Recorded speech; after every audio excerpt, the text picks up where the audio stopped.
with our panel.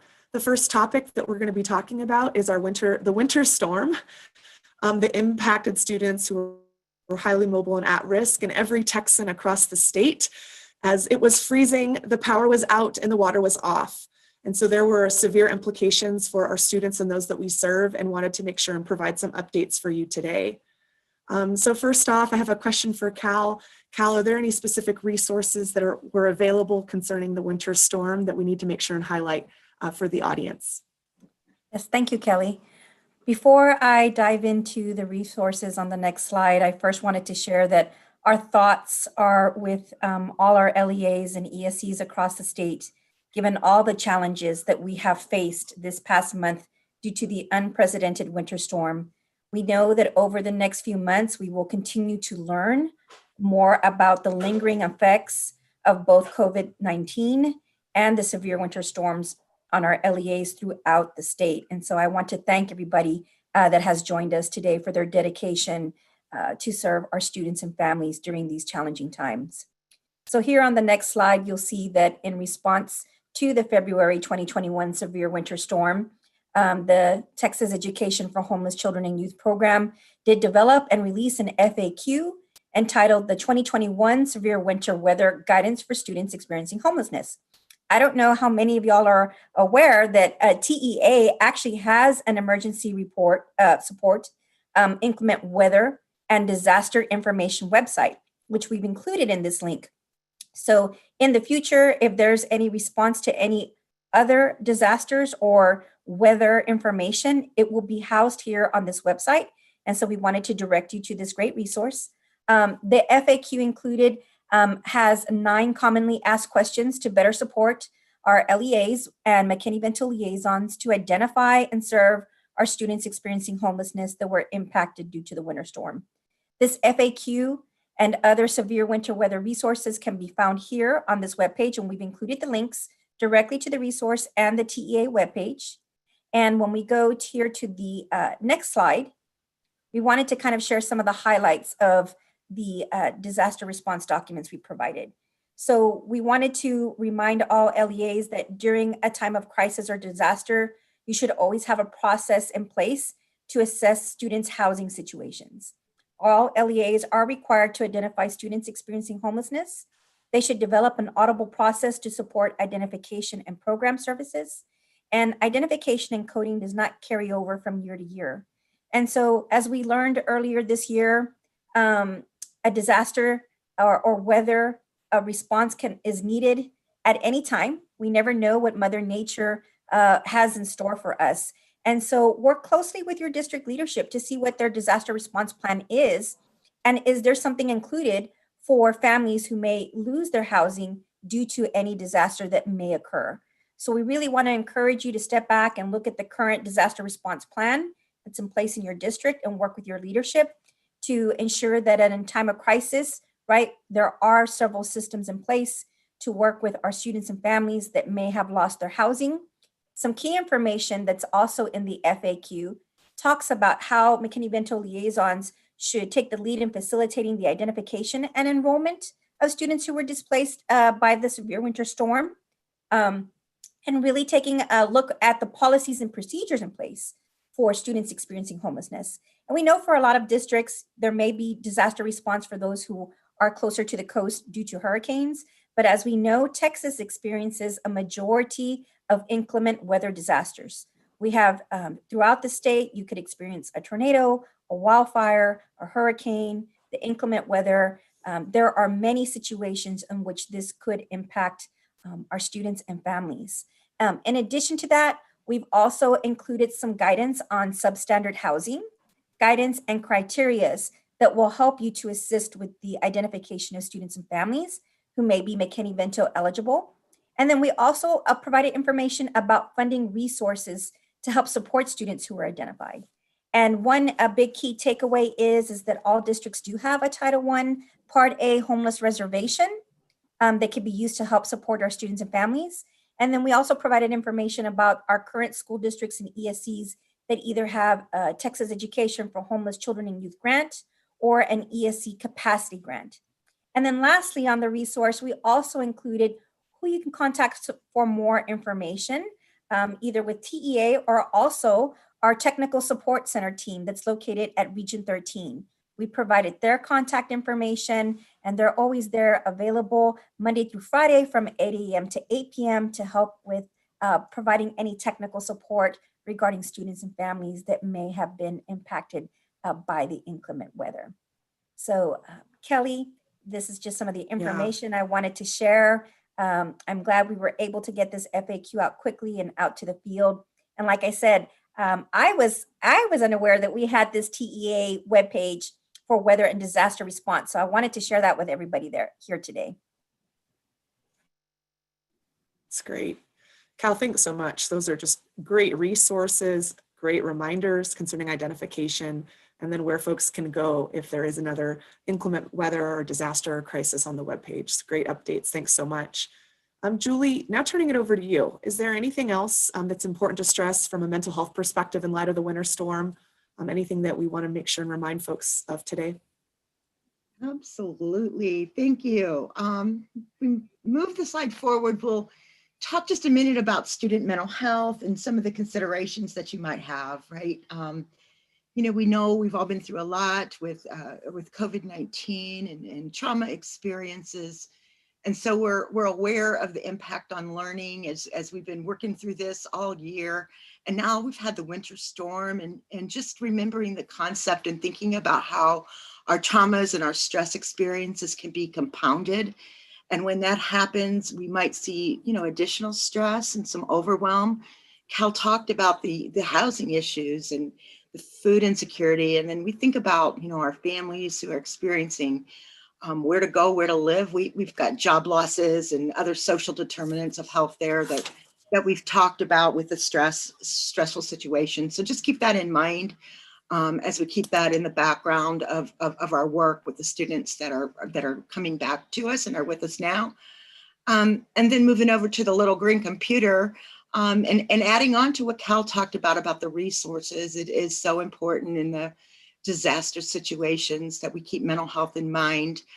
When TEA put out one of the FAQs, linked there in the blue, disaster mental health resources. In FAQ question 15, we did link some additional disaster behavioral health resources from the Health and Human Services Commission, the National Center for Traumatic Stress. And so these are some handouts that you can use for yourself to think about some ideas and strategies, but also you may want to hand out to parents, especially if you're working with a parent that might be experiencing some stress themselves or with the child. So additional links for you there. And then I just want to mention regarding when the students come back, just the need to create that sense of emotional safety and security in the classrooms, things that educators do so well across Texas, and keeping that in the front of our mind that when we have school connectedness, and especially with these highly mobile and at-risk student populations that we're talking about today, that sometimes have a difficulty with school connectedness and even motivation when we're under trauma or compounded stress. School is a sense of a space of safety for them, and we create those environments. And to the extent that we just keep that in mind, I'm seeing a lot of schools and educators creating calming and maybe even using some of our restorative practices with circles, quick check-ins on how is everyone, what everyone has gone through, acknowledging and kind of moving on quickly to get into our routines, but creating that, hey, talk to somebody if you're feeling stressed and when you're feeling overwhelmed, that's okay. You could talk to me, talk to your family, talk to counselors. Creating that opportunity. People are adding in different things, emotional thermometers and all kinds of exercises and quick calming activities to help create those awarenesses in students about where they're at emotionally, get a hold and get back to focus on their learning as well. So keep encouraging students and teaching them those skills for social emotional behavior awareness, relationship building, and managing emotions. That will really help us as we engage and re-engage our students that we're working to do. And on the next slide, I want to just talk a little bit more about also, you know, not all of us are going through trauma and stress. We're all talking about it and working through this unprecedented era this year. But just keeping in the back of your mind that we will have students coming to us with early warning signs of mental health conditions. We've been putting out a lot of training throughout the past couple years, even in advance of COVID in Texas, which is really strong. Texas has been way ahead of this and wanting us to recognize that these early warning signs of mental health challenges, that it often takes us years to identify. If we can catch them early and connect our students with help, it can just really help the trajectory so they're not as severe on our students and they can do a lot better in the education space. So if you can do that, that would be helpful. Lots of training on that, mental health first aid and other resources we have on our website or you have in your districts. Districts are getting very strong with this as well as charters.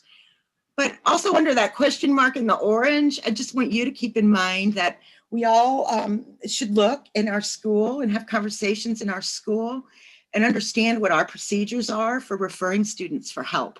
You know, this doesn't all fall on the educator in the classroom. There's other people, there's, you know, counselors, administrators, mental health professionals around as capacities being built. There's community partners we work with. So what are your procedures referring students and families for help? So being equipped to know what those are, your counseling resources, what they are, is really, really helpful for you. And if you're an educator, you want to know what kind of consultation is available for you through your counselor or other resources that your school and district are providing. So make sure that you can get the consultation you need for your own wellness and also to help you support your students and families when questions come up. So as more we create ourselves as a learning community and we all support each other, the more helpful that is in getting people connected, reducing stigma, and understanding that we're all going through a lot. And when people need more help, let's all help each other figure out how to do that. And also over there in the little green book is access, if you don't have it yet on your desktop, you might want to pull down our COVID-19 mental health quick resources tool. Just gives you support lines, hotlines, warm lines, resources and web links to dive deeper into social and mental health supports in your communities. And this is just always good to have on hand when you're talking with a family or a student or counseling in case you need to make some sort of a referral or a link for a family at any given time. And we would encourage counselors to have this and educators and just all of us for our own selves in our lives. These are very helpful things. That's it. Thank you. Great. Thank you, Julie. Thank you, Cal. Ricky, do we have any questions in the Padlet for our panelists? So we had one question, and so a response has been provided as far as like where can you get the link for the page. So just as a reminder. So yes, those are in the resource column to be able to access those. Great, thanks, Ricky. Okay, in this next portion of our presentation, we are going to be talking to you about some hot off the press data concerning our highly mobile students and what we've learned about their engagement in the 1920 school year, so right at the start of the pandemic, as well as their instructional environment this year. So I'm going to turn it over to Jordan, who's going to walk you through some of the information that we have learned most recently in analyzing our data. Thanks, Kelly. So so our team got together this year to look at the data for our highly mobile students to see how the pandemic affected them. And so we were able to analyze some crisis data, some crisis coding that was collected in PEIMS this year. So I'm just going to jump right into it. So first of all, we wanted to look at our snapshot data.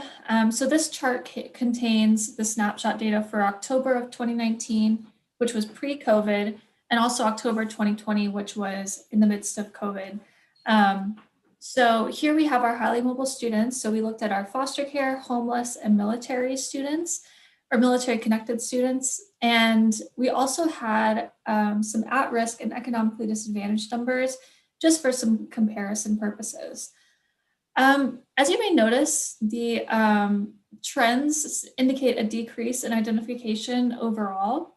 We don't necessarily, we can't say for sure why this is, but we have a pretty good feeling that this might be because students are generally harder to identify in a remote setting in general. We know that it's hard to identify face-to-face. So now that students are virtual, and it compounds that issue. We also saw that homeless students identification really decreased quite a bit in comparison. And we thought that might be caused by the eviction moratorium, which may have protected families who might have otherwise been evicted during this time. And then you might have noticed that the military connected student population has actually increased from the past year.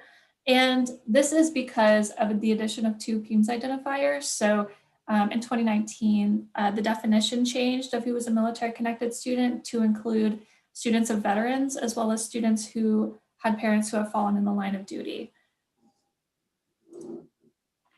So getting into some definitions before we get into the engagement data. Whenever we say a student is engaged, that means that the student was participating and completing assignments at some level. So they were there, they were attending school. When we say unengaged or disengaged, it means that these were students who the school was able to contact, but they weren't the students weren't participating in school, or they didn't complete the required amount of assignments.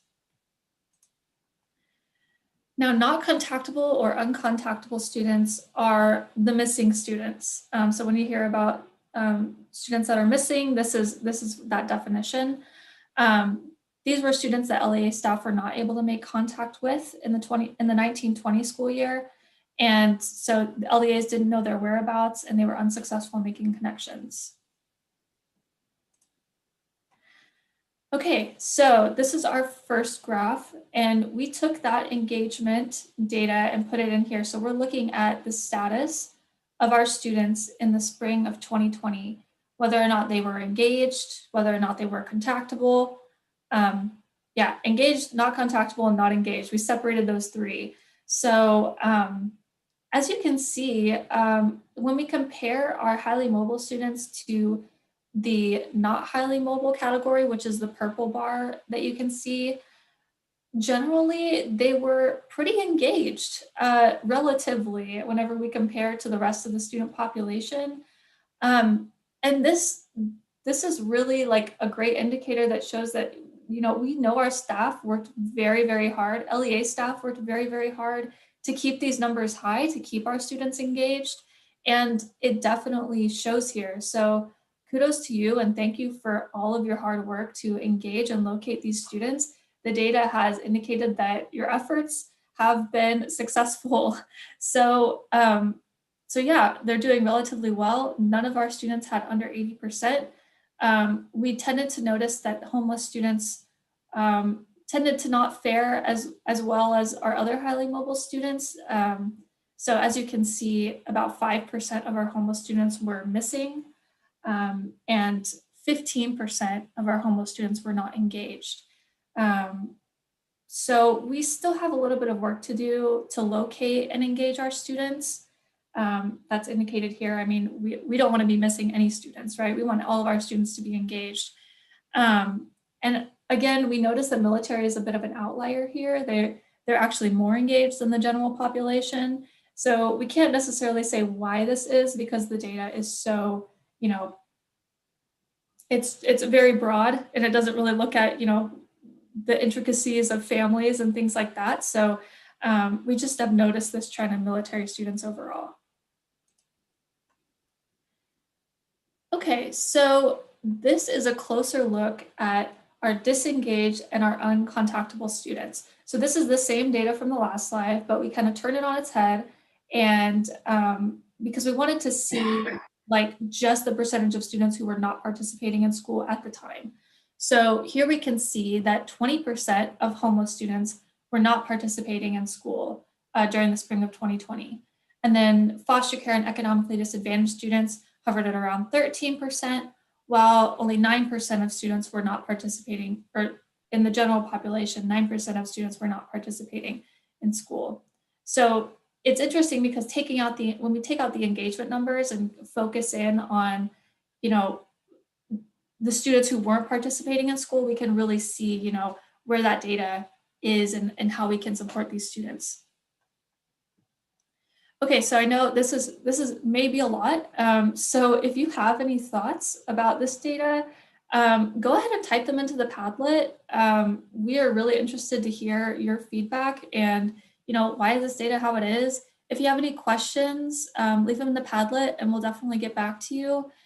This is really intriguing for us, so we hope it's just as intriguing for you. So we'd love to hear your thoughts. Okay, and then finally, this is our learning model data from October of 2020. So we really wanted to see, where our students are learning now during the pandemic. These are the crisis codes from October of 2020, and we use these because they align with the snapshot data from October of 2020. So this is as close as we could get to the identified students. So interestingly, we found that our foster care students were much more likely to be on campus than in a remote setting.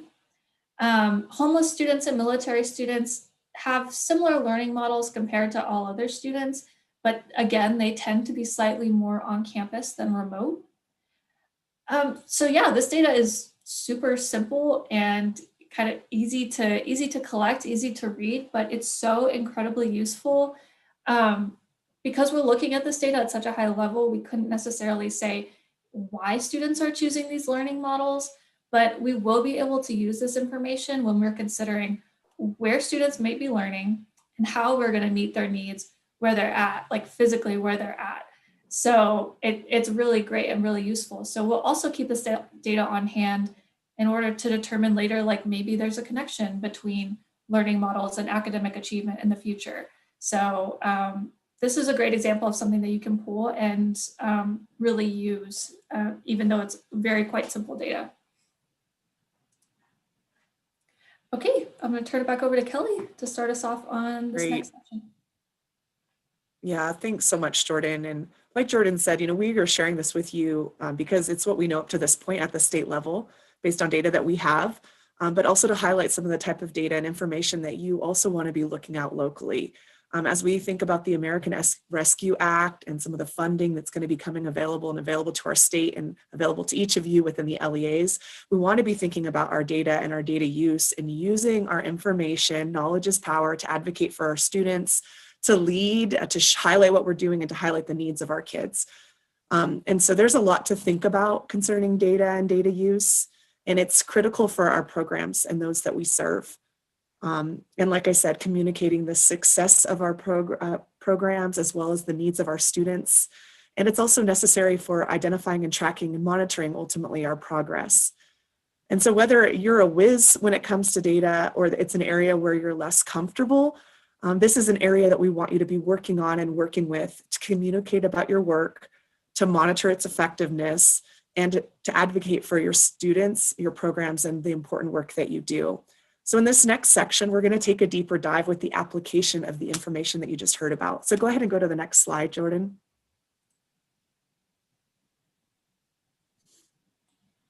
So here is some data inspiration and some thoughts on data from our team. And so I just wanted to go ahead and highlight these quotes for you and just take a moment for you to get to read and reflect what's on the screen.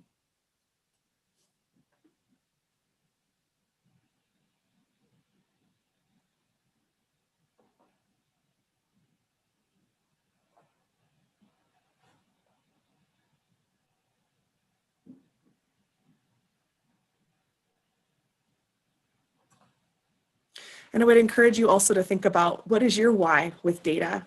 What is it about data and data use that's inspiring for you? Or what's an aspect of data and data use that you need to strengthen and work on in your work with students within your community, within your campus?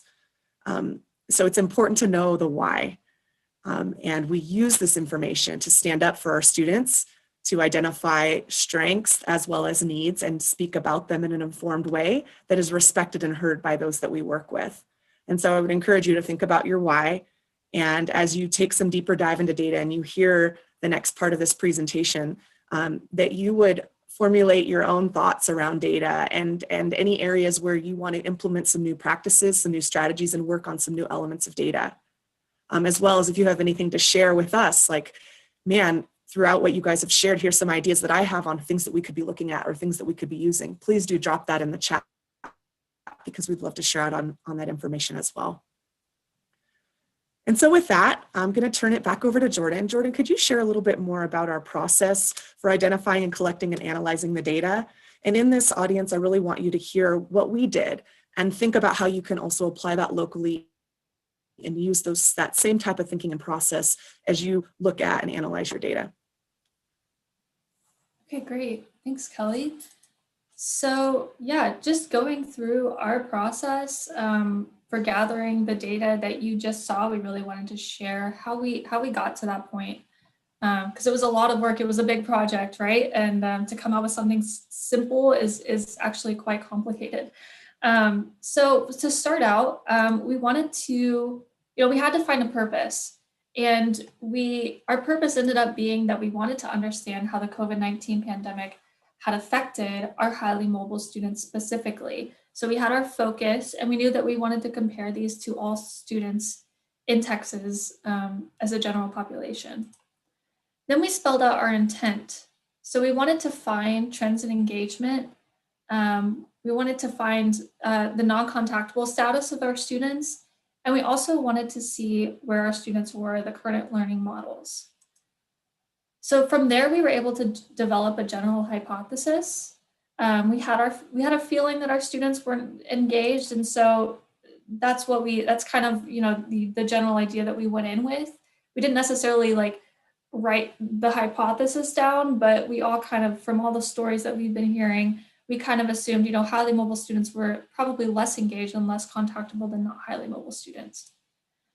And then finally, we pinpointed our useful data, which ended up being the crisis codes from 1920 and 2021. So that was the engagement data that you saw in the spring, and then the learning model data that you saw for the 2021 school year. Okay, and then going into our process, so after we had the preliminary planning, what we did is that we found team members who were able to help run our data and build out some initial graphs and tables in order to find the trends in the data. So for us, we were able to get in contact with our data analyst, and he was able to pull data and build that out into charts. But if you don't have a data analyst, you can still totally do this. I personally am not a data analyst, and I was able to run data and use, build out tables and graphs to the best of my ability and support my team in that way. So it doesn't necessarily have to be a data analyst. It can just be someone who knows the data and can pull it and support you. And so after we ran those tables and analyses, we linked that data back to our main purpose. And so that helped us focus in on the most important data points. So yeah, linking it back to the main goal really helped us say, what do we want to take from this initial data and pull it into our final project results. So from there, we reworked that data into new visuals that highlighted the most important points.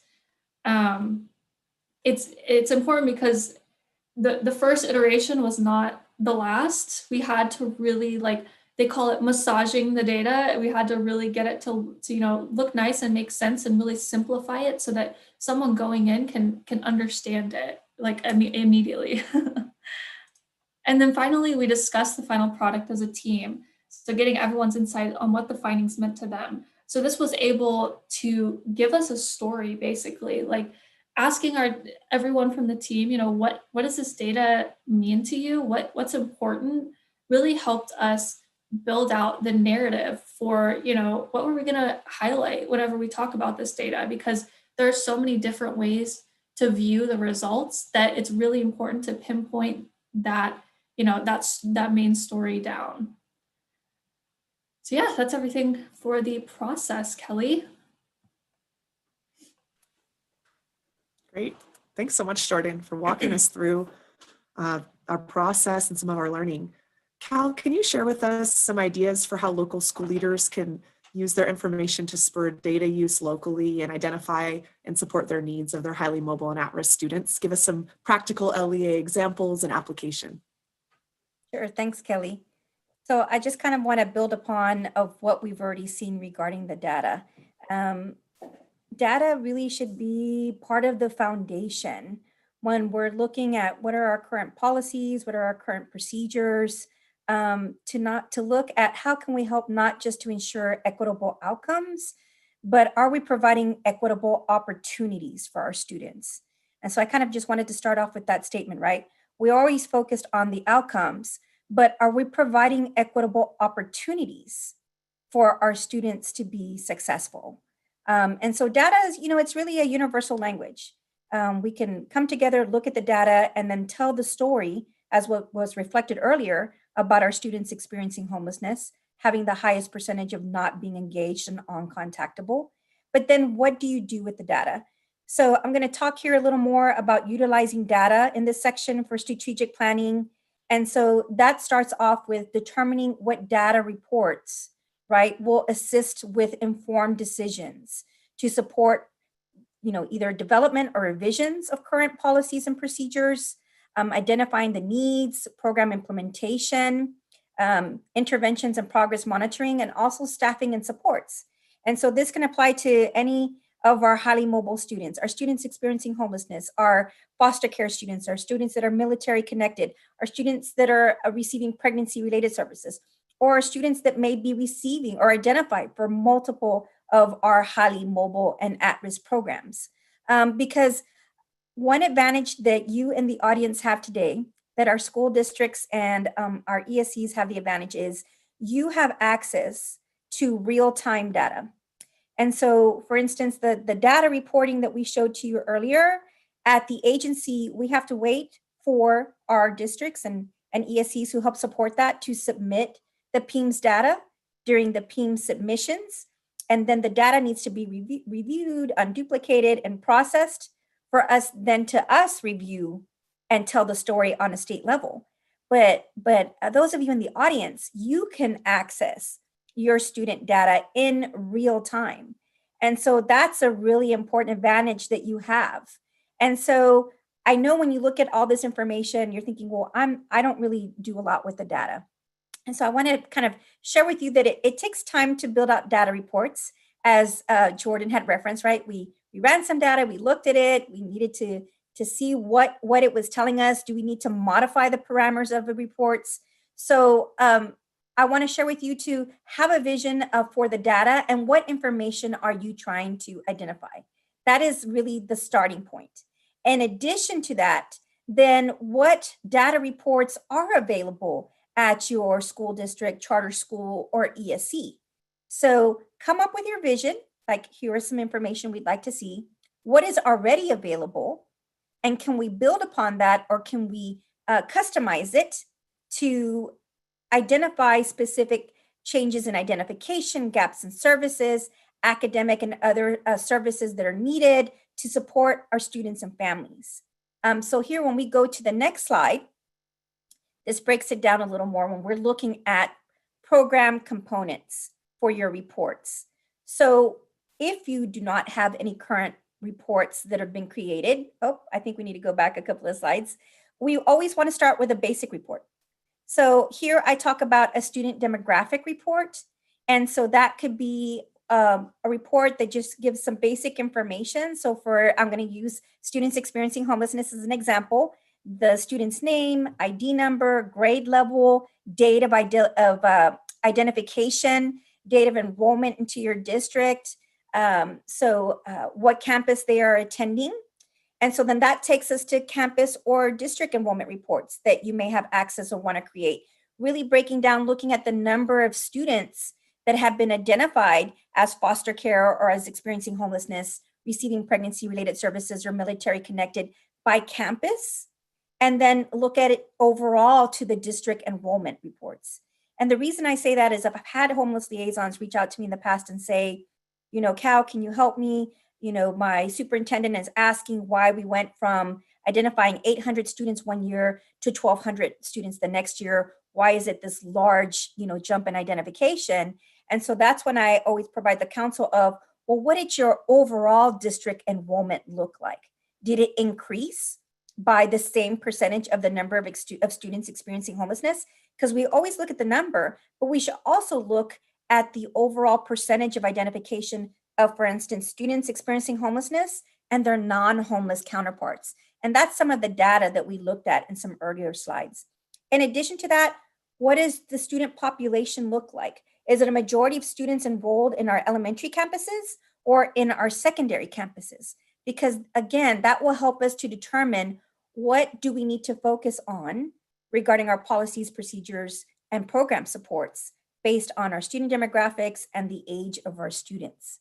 As we go into the next slide, as you continue on your data journey to develop your reports, think about the report information.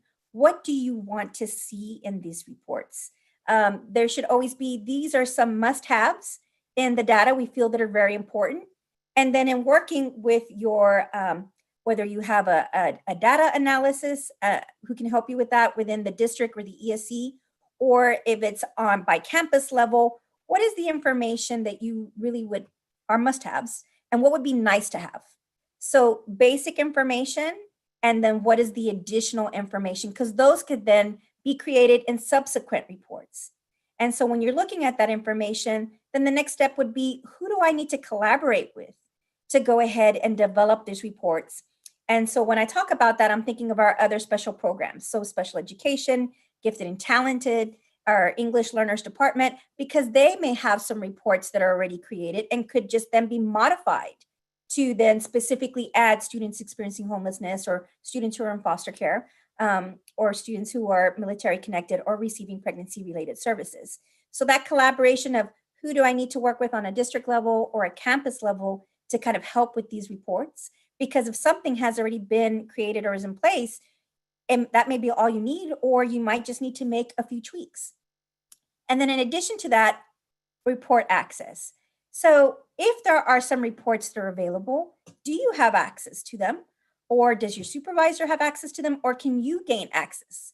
In many districts, it oftentimes takes a request from your supervisor to request that you have access to a report or be part of that report loop.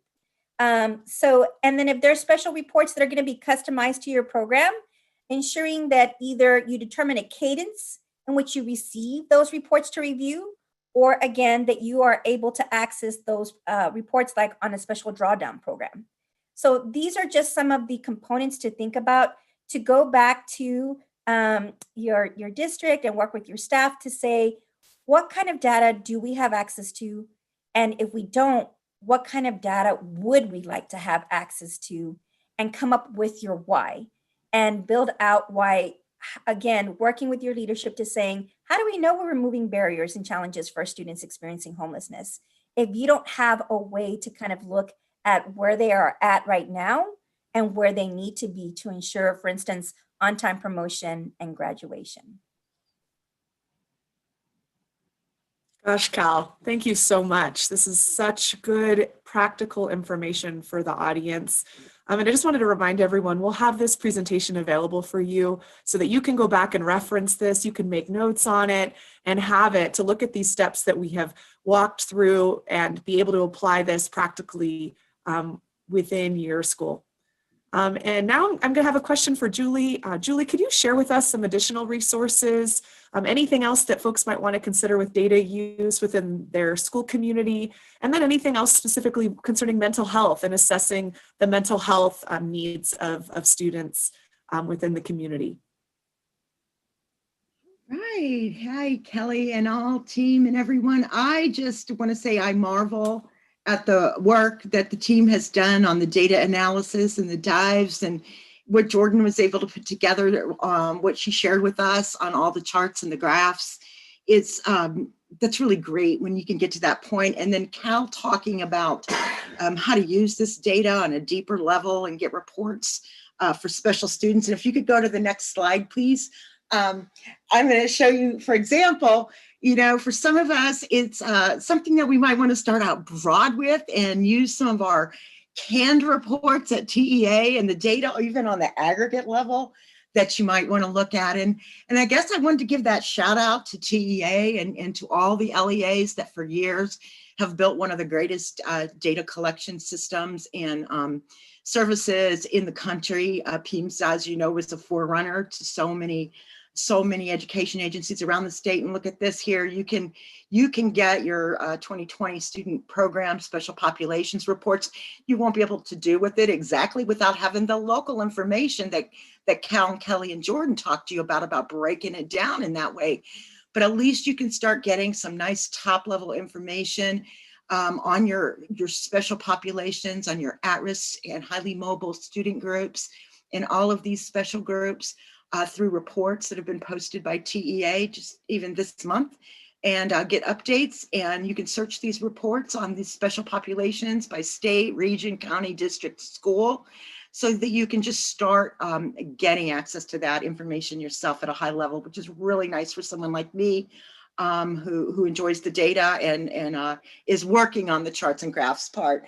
And so I think that might be a helpful, I put the link in. So where you see the orange bar, when you get the report back or the PowerPoint, you can just click on that and that'll show you how to get to these reports. And sometimes when we're doing grant writing or program development for dropout prevention and recovery, this is really great to know and understand, because we do have our 2.6 million children identified at risk in state compensatory education of dropping out of school, and then all the subgroups. So you might want to take a look at that. On the next slide, kind of moving quickly through this. Again, I just want to keep highlighting the data services from TEA and from PEIMS that you all created, because these are co-created with the data and the great data standards for which you enter all of these different reports that the agency has for you to use. And so I would suggest, for example, if you go to just these two orange links right here, you can pretty much get anywhere you want by navigating the right column to get to any data set that you want. Of course, these are all aggregate. We are not going to get you that great student level data for real-time decision-making in your multi-tiered system of support, or however you are putting together at this point your services and supports for your special populations, or any students who are struggling, where you're wanting to add mental health information, services and supports to build those social, emotional, behavioral skills, connect with resources. But to get all of our academic information to put together with that for your teams, look widely, compare across years.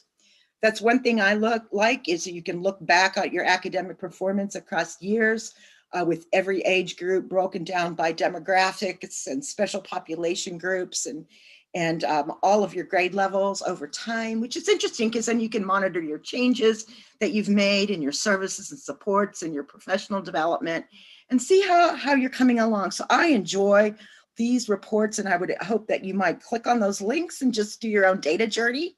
On the left, you can get all your STAR and special population data. On the right, I'm going to encourage you to take a deeper dive if you haven't, and in the completion, graduation, and dropout data, and just all the wonderful discipline data products that are available to you to look at as you work toward restorative practices, as you work toward analyzing skill building, everything that we're doing for the students so that we can include as many students in ongoing educational instruction as much as we can. And so these places are, these resources are a good place to start to understand data. Next, real quick, I'm going to just give you, for an example, on the next slide, real quick, one thing that we did in the mental health. And Julie, while you're transitioning, and you've got plenty of time, just wanted to let folks know that those different data links that Julie shared, those different places on TEA's website, we've added those now to our resource section of our Padlet. So you can start to go in there and look at some of that information and pull it down. So just wanted to highlight that for folks. But go ahead, Julie. Yeah, those orange boxes that I had on there and those links and that they're in the Padlet, that's wonderful because, you know, sometimes the website can be hard to navigate, and, you know, just knowing where you can start and what you can look at. If you enjoy looking at data can be messy, you know. Cal and Jordan and Kelly talked about that, you know, pulling it down and all the steps that they went through, stepping back and taking the time to reflect and talk about it all and what it might mean to us. Is just a wonderful team building exercise that you might consider doing together. And those reports are a great place to start. And well, here's an example of something that the School Mental Health Task Force did and that we did at TEA when we were working on our state plan for student mental health. We wanted to take a look, for example, of what is our capacity across the state for some of the positions, the staff types that are traditionally, focused definitely in their education, their training, their learning around mental health, and many others are as well in these areas. But we took three categories in staff types and wanted to take a look at how many of these supports do we have in the mental health space around the state as we're building capacity to support student mental health and education, because we know of the challenges there that we're trying to help mitigate against and build build in our support. So we took a look at the counselors and the school psychologists, the LSSPs, the social workers, and we found out recommended ratios of students to these professions from the national associations and experts. And we plugged in then data across 3 years we took a look at, going back to see, well, how many of these types do we have in the ratio of our students? What kind of access do our students have to these professionals in our schools? So we took a look at that and wanted to see if we're growing or if we're reducing those ratios, making them smaller, So for example, you can see how we are making progress across each of the professions there.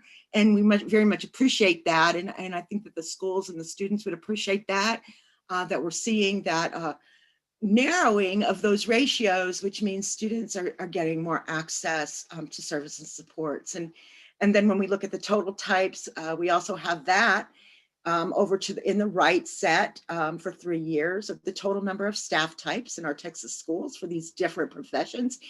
And when you go to I thought I pasted the link on this slide, but it might have disappeared. So let me tell you, for example, this data on all the different staff types in your district, you can get back at those orange links that I provided. When you go on the first link at the performance reports, you'll see educator data, you'll see school data. Click on those links, they're in the right column, and it'll take you to the data sets for the school level data and the educator types, the staff types, and you will be able to find all of your data on your staff types in your school and your LEA right there on PEIMS. So you can do the same look back that we did across the years and see what your growth is or your change. And you compare this to your needs, right? Everyone has different needs. We understand that. So we haven't, you can look into your individual school. So this is empowering to you as you make data-driven decisions across all of the work that you do. Next slide, please. Okay, so now I'm going to take a breath and just tell you real quickly on this slide. We have a lot of great data in PEIMS, our academic data, because we're all shooting for trying to bring our children's educational excellence up to speed so that they have a strong life course, build those life skills as well as those academic skills. We have limitations in our data in PEIMS, as you know. We don't track specific mental health data. So just want to give you a few sources where people can go if you want to find out more information around mental health. We can talk more about this later in the mental health space, but just on a high level, I've got a blue box, a green, and a yellow, and an orange. So let's go to the blue box with the link. Search CDC for Texas YRBS data reports. This is where the Texas State Department of Health, I think maybe 600 or more high schools in Texas participate in this. You can go and find out how students perceive their mental health over the years and get all kinds of data reports that you can look at there. In addition, our state collects those and reports and puts that data, puts them out in the aggregate, but you can go in and request also dives for your own LEA if you participated on the student perspective. Down in the yellow box, NAMI, the National Alliance of Mental Illness in Texas, just a great place. They have a lot of links to national and state data sources to take a dive. I've noticed they've started to aggregate. Just wanted to give you a place where you could go for that dive. There's other places as well, but NAMI does really good work with that. So you might want to take a look at those data links if you're writing grants or you're just wanting to know more. Up on the right in the green box, just want to share with you that the CDC right now has opened for students and families to participate in a mental health survey on COVID response and impact on their mental health. So say you have students and families that would like to participate in that. That would be a family decision, right? They can go to the CDC and contribute to the national data set that's being collected from student experience. And down in the right corner in the orange, just a great link to the Texas State Department of Health, our Texas data on the use risk behavior surveillance program that I was talking about that the CDC operates and Texas participates in. And you can let them know if your high school wants to participate in the survey with your youth. And I can spend a lot more time on this at another time, but I think that's the overview. I wanted you to understand that you can put different data sources together along with your local school data and the PEIMS data to come up with some profiles as you assess needs in your school. That's it. Great. Thank you, Julie, for sharing about some of those TEA resources, as well as information concerning staff ratios and how folks would want to think about that and be able to advocate potentially for some positions within their district. And then wrapping it up with some of the national resources concerning mental health and where folks can go as they are pulling that data in to assess their mental health needs and capacity. So now we're going to open it up to some questions from the audience concerning data. So any questions that have come into the Padlet? Jordan, do we have any questions for the group? Yeah, so I saw one question about the PEIMS data, whether or not students could be identified under several categories, for instance, Title I, bilingual, and SPED, and whether or not that's true. I believe the answer is yes, they can be. I think it depends. No, I think, yeah, coding it can be duplicated, right? Yes, I'm going to Yeah, go ahead absolutely. and Go chime ahead, Cal. I'm going to go ahead and chime in.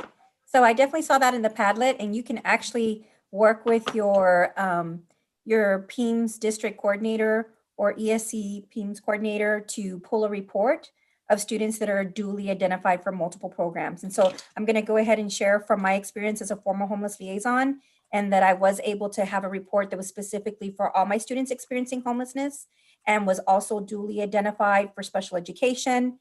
Then a separate report for those who were duly identified and gifted and talented, also as an English learner. And then I saw a question about migrant, so also identified for migrant services. So that was 4 different reports that were specific to the general populations. I hope you don't mind, but I also saw some questions about at risk.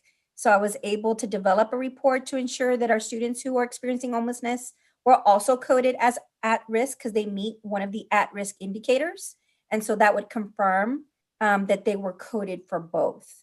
And then I did see a question, and I'm just going to kind of go through seeing them here, about suggestions on how to gather data for districts that are, between 500 or 1,500 identified McKinney-Vento students. And so the reports I had were for about actually a little more than that. So you can work with your district PEIMS coordinator to create those reports. And I would say oftentimes when you have a large number of students, you want to create individual program reports.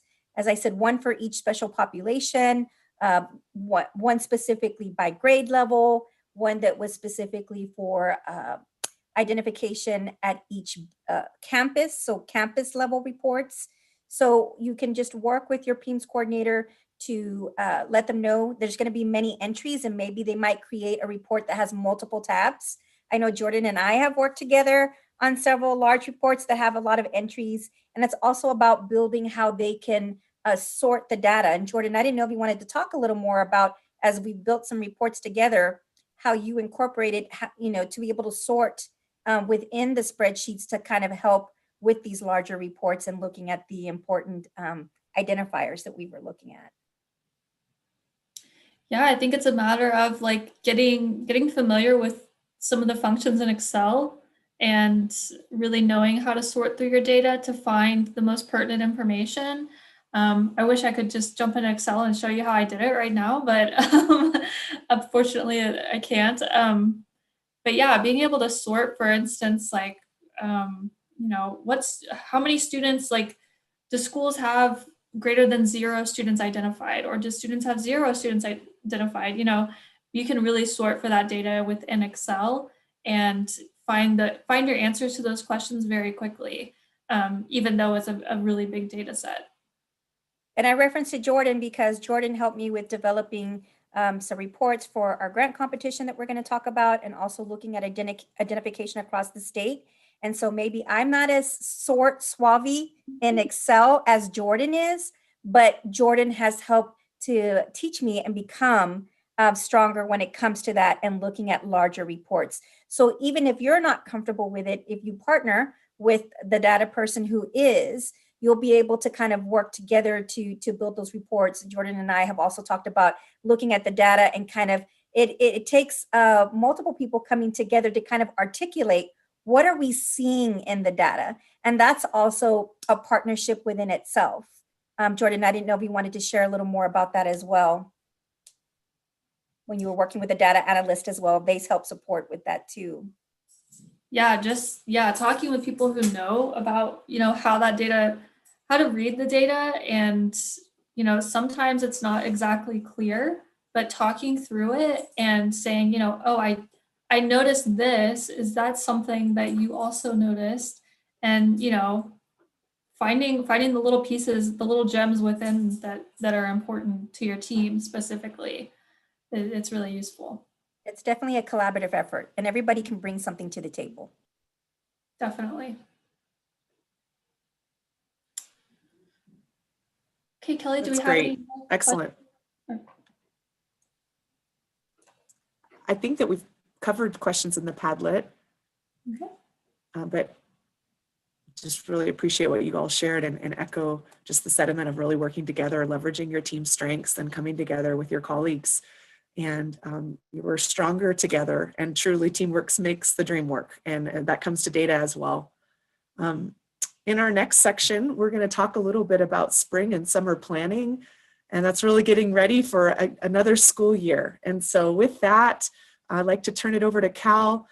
Cal, do you have just anything that you can share for folks when we're thinking about springtime and preparation for the end of the school year and summer that we want to make sure and remind folks of concerning highly mobile and at-risk students? Sure, Kelly. So we're going to go ahead and in the next slide, talking again about utilizing your student data to plan and implement summer program services. And so here in this graphic, I created like this big overarching, we hear summer program services all the time, and I get a lot of questions on the field as what does that look like? So we broke it down here into about 5 components, and there definitely could be more. But when we're looking at data, we also could be utilizing that to look at students who may need credit recovery program services and credit repair. But I also wanted to remind that there should be summer opportunities to also provide course credit acceleration. We always want to help students get ahead whenever possible. In addition to that, bridging programs. And so I can only speak from my experience, but the district I was at had a bridging program for students who were pre-K going to kindergarten going to first grade, for our second graders transitioning to third grade, 5th through 6th, 8th through 9th grades. And so then I would work with those specific entities to collaborate on the reports of the students that were going to be attending these programs, and then looking at how many of those students had been identified as homeless during the school year, to provide some additional supports or materials to help with these bridging programs. Again, also a lot of districts have, they combine also enrichment activities as part of these summer programs that also include a parent involvement component. I know there's many people in the audience today that have had summer programs in which it's either a bridging program or an additional kind of STEM camp, math camp, reading camp. And so it's a week-long list of activities, and they have for students, but they also include something that's a little fun because we know all our students also need some enrichment activities, and also include a way for the parents to participate.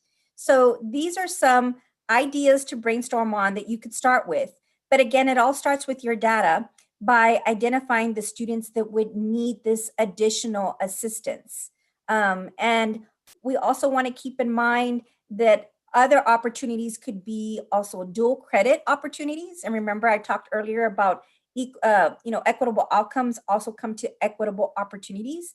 So that would be part of that acceleration for some of our students during the summer.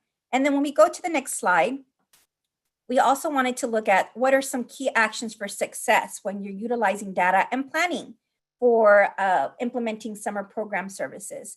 And so I always say start off with the student groups that would be receiving these services and looking at what programs are available at your district, and then how can you maybe build upon that or be included in that.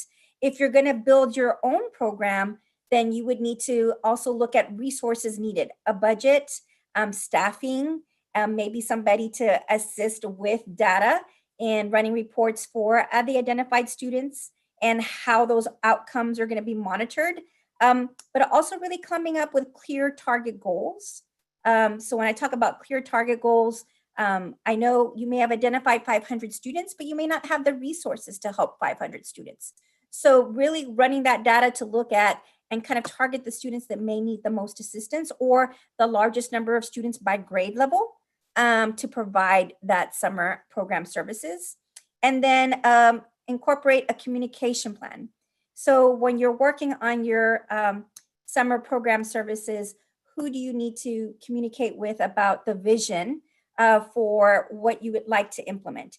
Is it your direct supervisor? Is it another department that may be having some of these summer activities that you would like to partner with? Is it talking to, again, technology to ensure that you have the technology to support the services that you would like to implement? And also looking at outcome data. So once you do look at implementing the program, how are you able to evaluate it to definitely ensure that it was successful and to tell that story, but also to identify any gaps or pivots that had to occur and how you can build upon and continue to improve it and show that it was feasible and that it did impact our students. And so when you look at this programming, I always say, if you don't have something in place, you don't need to start large. You can always start with something small and a small group of students and build it as you develop it. So for the first time, right, you may have a concept. It's okay to keep it small, provide a specific number of students, but as long as you have a clear vision and the data kind of supports the programming that you would like to provide, that helps to ensure success. And I always say, we don't know unless we try.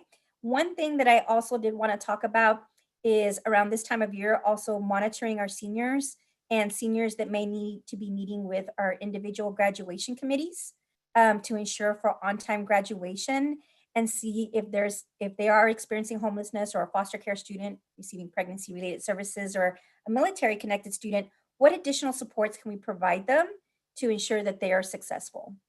And so those are just a few little tidbits I wanted to share today about those programming services.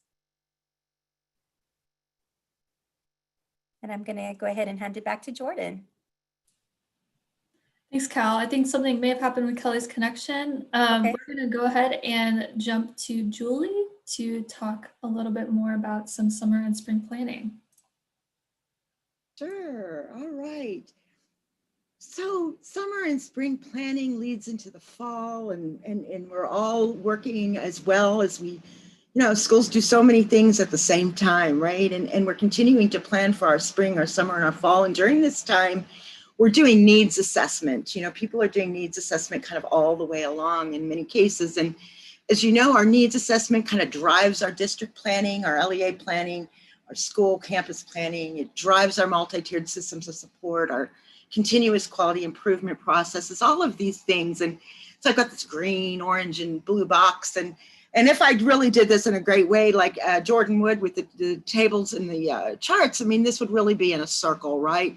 And so when you think about needs assessment, you just think about your planning and as we step back and we reflect, we're trying to assess our needs. And let's say we're assessing our needs for mental health, we're assessing our needs for planning, for our behavior, our social and emotional and behavioral learning, our academic learning, and how we're blending the needs of our students and our schools together.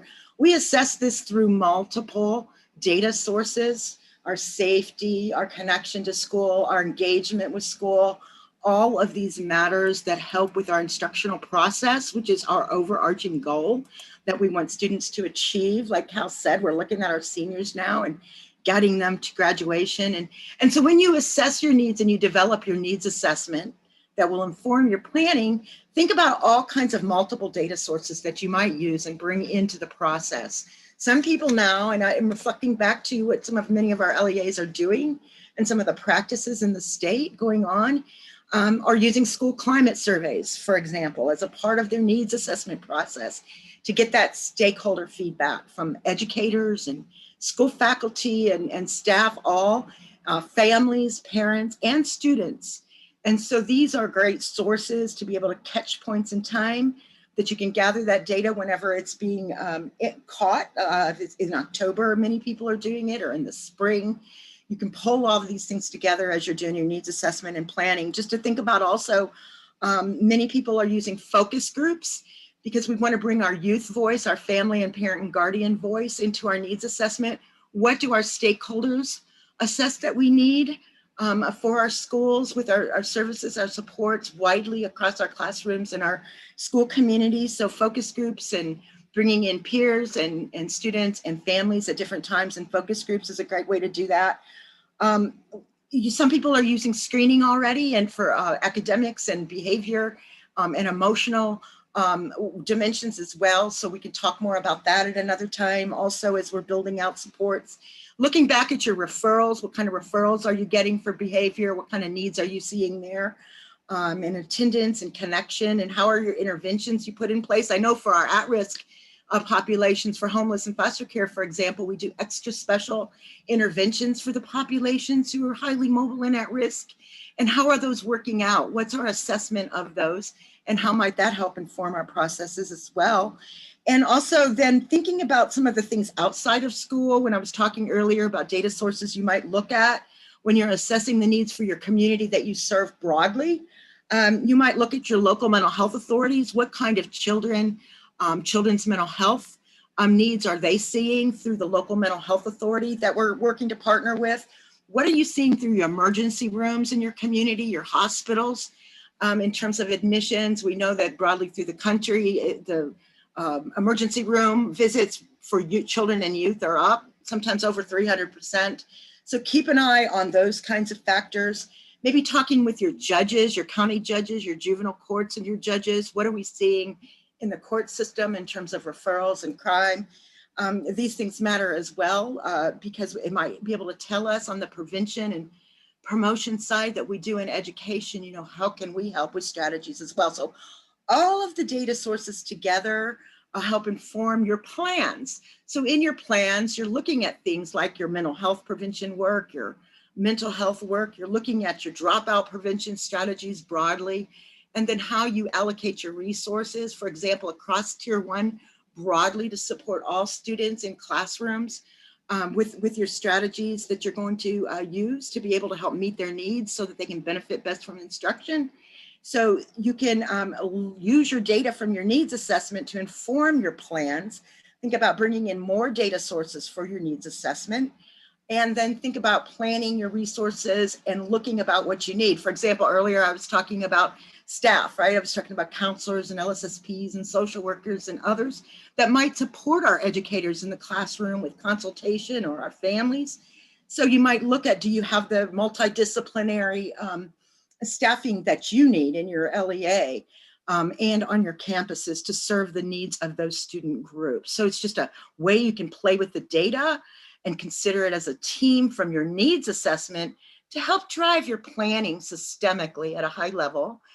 And then in the blue box, after we kind of develop our large plans, we need to bring that down to implementation, have action plans. Sometimes we call them campus service delivery plans. How are we aligning all of our different programs through Title I and state comp ed and at-risk and homeless to broadly serve all of our students in that multi-tiered system of support? So together we're looking at the multi-dimensional student across the academics and the behavior and the mental and emotional needs that they have. so that we can develop our services and supports and align and not duplicate and reinforce each other.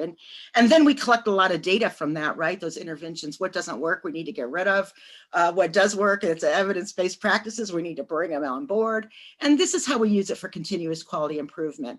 And then the circle would go all the way back to the green, to the assessment. So the data that we collect from application gets pulled back into our needs assessment. So that's it. And I just wanted to share that I appreciate your thoughtfulness that so many LEAs are doing on this work.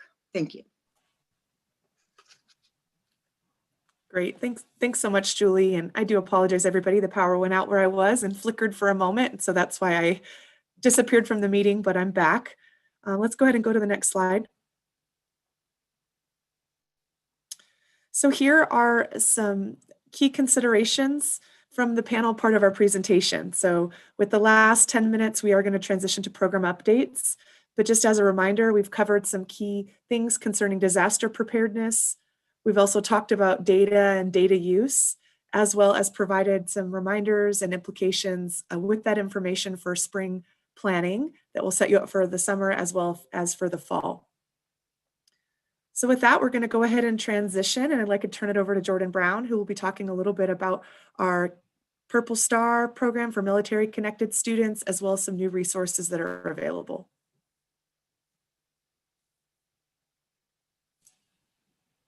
Okay, hi everyone again. So we have an exciting announcement. Applications for the Purple Star campus designation will be opening next week.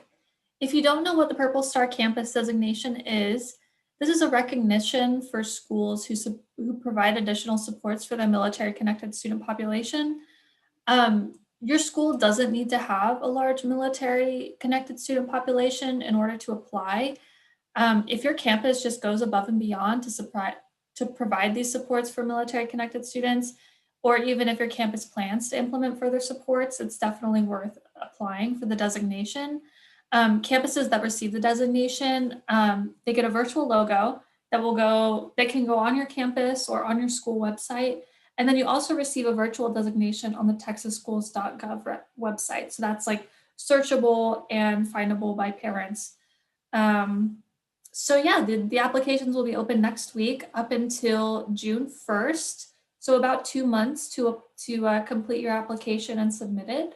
We'll be announcing the designees in the month of August, so right before the school year starts. Some criteria. These are all the criteria, but there are more details listed on our Purple Star campus webpage. The first is having a campus-based military liaison, as well as a webpage for military connected families, a student campus transition program, and also your school must participate in one of the 3 initiatives to support military connected students and families. That's also listed on the Purple Star website. So go ahead and go to the resources page and then click that link and it'll take you straight there. We also have a couple of information sessions if you'd like to have an overview of the application process. We'll be going over the application and answering any questions that you may have. Those links will be posted on our webpage as well. They're not currently there, but they'll be upcoming soon. So if you're interested, definitely check back there. We also have the FAQs that have been recently released by our division. The first one is a severe winter weather guidance for students experiencing homelessness. Cal went over this earlier in the presentation, and it's linked in the resources tab. We have the pregnancy-related services FAQ, which covers PRS and compensatory education home instruction services that your LEA may be providing. This covers how to go about providing these services in a remote setting, which we've received a lot of questions on. And so this should answer any questions that you or your staff may have about implementation there. And then finally, we have a foster care frequently asked questions, which was recently released as well. So this one covers a variety of questions we were receiving from the foster care inbox. So we consolidated all of those into this FAQ so that everyone could have access to the information. This one covers PEIMS coding, as well as pre-K eligibility, post-secondary education for students in foster care, and also how to update your foster care liaison in ASTED. Okay, and now I'm going to turn it over to Cal to talk about the homeless education program. Jordan, I have many exciting announcements to share today.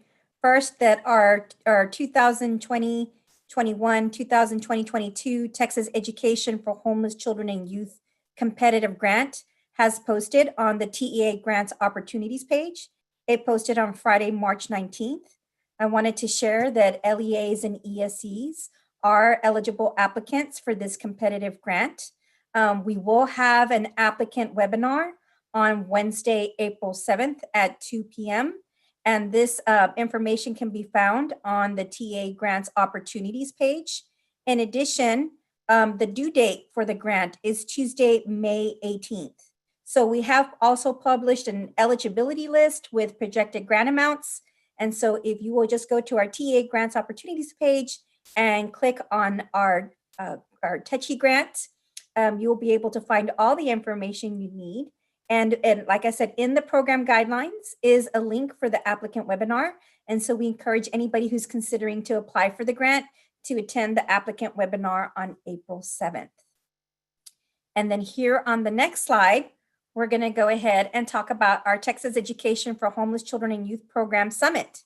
So this is our new logo, The Road to Impact, and we want you to save the date.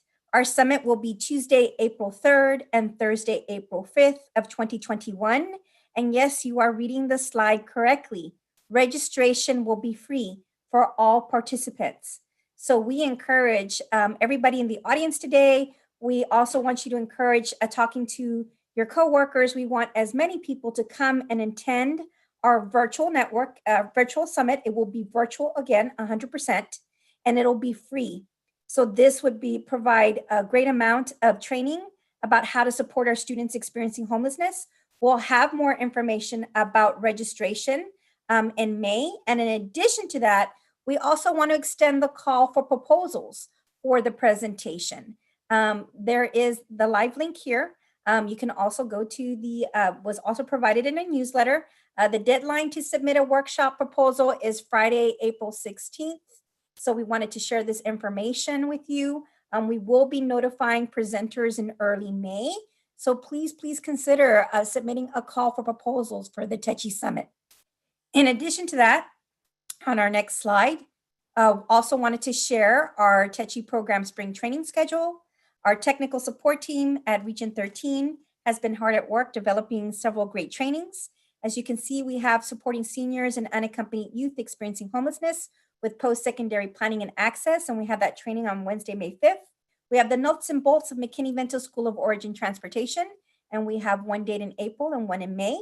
And then we have a McKinney-Vento 301, which will be about building community connections, and a McKinney-Vento 401 that'll be about McKinney-Vento best practices. We have 3 training dates coming up. So for more information, you can visit our TEHCY website. And I just wanted to share all this great information, and we will also be posting the links to that. So thank you so much. Great. Thanks so much, Cal. We expect to see all of you at the Road to Impact TECHI conference, and would love to have you submit calls to proposals, calls for proposals, and have you present. So thank you. So many great McKinney-Vento updates, as well as all those new trainings. It's really exciting. And then also the Purple Star campus designation that Jordan mentioned. We had 116 campuses apply last year that were more applied, but those that were awarded. It lasts for 2 years, and we hope to see additional campuses apply for that special designation and recognition this year. So please do check that out. As far as some upcoming trainings and events, with our human trafficking statewide webinar series on May 14th, we're going to have the Children's Advocacy Centers of Texas providing a presentation on an overview of what they do and who they are in the state and what resources they have concerning child abuse, as well as human trafficking in their work and their role and how they can coordinate with you in the district. So I'd encourage you to join. That's from 10:30 to 11:30. And then also the last Friday of the month, which is our standard normal time for meeting, we have a year in review. So we're going to be talking about everything that we've done this year concerning human trafficking and child abuse, the new resources that are available to you to help with preparing for summer training and planning concerning human trafficking specifically. So definitely put that on your calendar, and we hope to see you there. We also have Spring ASIC coming up, and our McKinney-Vento Cal will be presenting on Thursday, April 29th, as well as Jordan will be there presenting on pregnancy-related services on Wednesday, April 28th. So we hope to see you at those presentations. A couple updates from our mental health area is we have our mental health toolkit that will be coming in June. I know that this is a long time in development. We've talked about it throughout the year, but we're super excited that will be available to you. We also have our Safe and Supportive School module series that will be coming online June through September. And this is really on the multi-tiered systems of support framework and how that integrates into the Safe and Supportive School program. So we are excited about that. Please do check that out. Thank you to those that have been a part of the review process, provided us feedback, and excited for that information to be available for you. We also have a new mental health website that will be coming in June as well. You'll be able to find these resources, so be on the lookout for that. And then our next highly mobile and at-risk webinar will be next year, or next school year, that is. So September 16th, save the date, from 1 to 2:30. We look forward to seeing you at the start of the next school year. Let's go ahead and go to the next slide. Just as a reminder, we do have the Project Restore training module series available. This is 6 learning modules with a facilitator guide. You can take it independently, or you can work through it together in a facilitated professional learning community. You can also print out certificates for continuing professional education. This is the first time the agency has ever put out a training like this. It's really good information concerning trauma-informed responses. I just wanted to remind you guys of this resource. Go ahead and go to the next slide. Also, just as a reminder, April is Child Abuse Prevention Month, as well as Month of the Military Child. So we want to encourage you with that. Please use the opportunity to promote these days within your, promote these months within your community, within your school campus, raise awareness concerning our students and our work. Also with that, May is Mental Health Awareness Month, as well as Foster Care Awareness Month. So this is a great time to get on calendars, provide presentations, provide resources to staff, as well as students and parents concerning these different respective areas.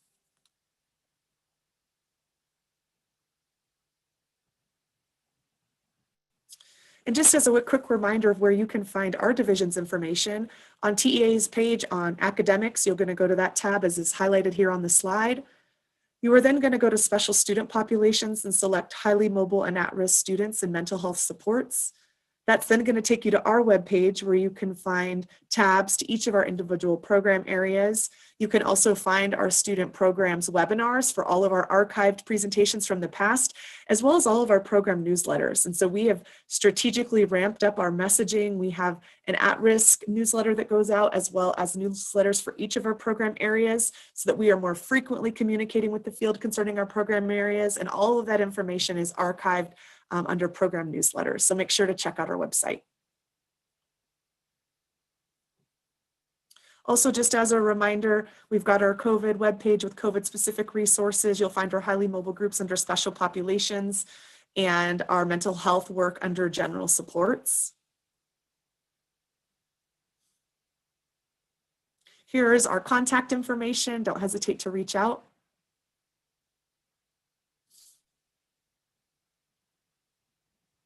We'd love to get your feedback on today's presentation. The QR code on the left is an opportunity for you to provide feedback on the presentation, and the QR code on the right is an opportunity to sign up for our newsletters that will take you directly to the sign up link.